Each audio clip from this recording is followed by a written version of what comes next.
Good morning, since that's what it will be when you receive this.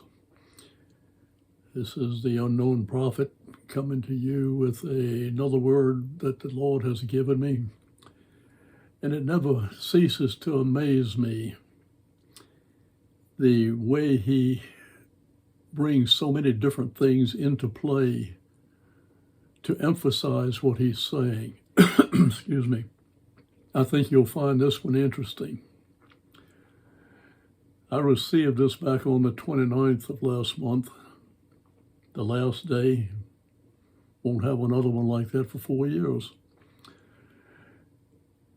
As I sat with, one moment.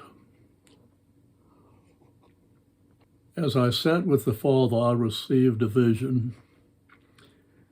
And the vision was of a jungle. As I watched, there was a troop of chimpanzees that came into sight. And as I continued to watch, an orangutan was up in the trees, and further along there was a gorilla in the brush. I asked the Father what he was showing me. He said, just continue to watch. As I did, I suddenly heard a lion roar, and all the chimpanzees jumped into the trees and began to scream and chatter. The orangutan simply moved higher up in the trees and sat and watched. He didn't seem too upset, just watched with interest. But the gorilla stopped in his tracks and turned toward the roar. He stood for a minute until the roar came again. And with that, he let out a roar and advanced toward the lion. When he came in sight of the lion, he stood for a moment, then he made a dash toward it, and the lion turned tail and ran. Father said, son, you're looking at my church. The chimpanzees depict most of the bodies of the church. When Satan comes like a roaring lion seeking those he might devour, they withdraw, they make much noise, but they don't fight him. They haven't been trained by the church to fight. Much training is needed here. Let me bring this down a little bit. The orangutan depicts those within the church who are educated and seem to have wisdom. They simply withdraw and watch from the sidelines, and after it's all over, they seem to say, well, I knew that would happen. For all of their supposed wisdom, they're not a strong part of my church. And then there's the gorilla. He is the one in my church that there is no stopping.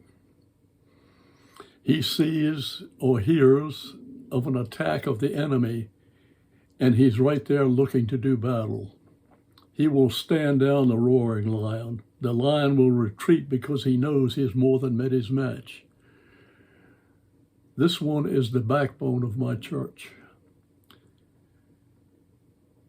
More of my people need to move into the position of a gorilla and learn how to confront the enemy and break his assault before it gains foothold.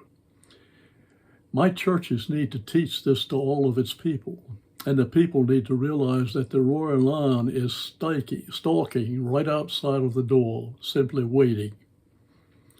My church has become complacent. Go to church on Sunday for an hour, meet and greet, go back home, watch sports, have a family picnic, rest for the day, and if the pastor runs a service longer than an hour, you'll hear grumbling. My people, I am desiring to make a change in the near future. But if I do not have the backing of my church, it will be difficult.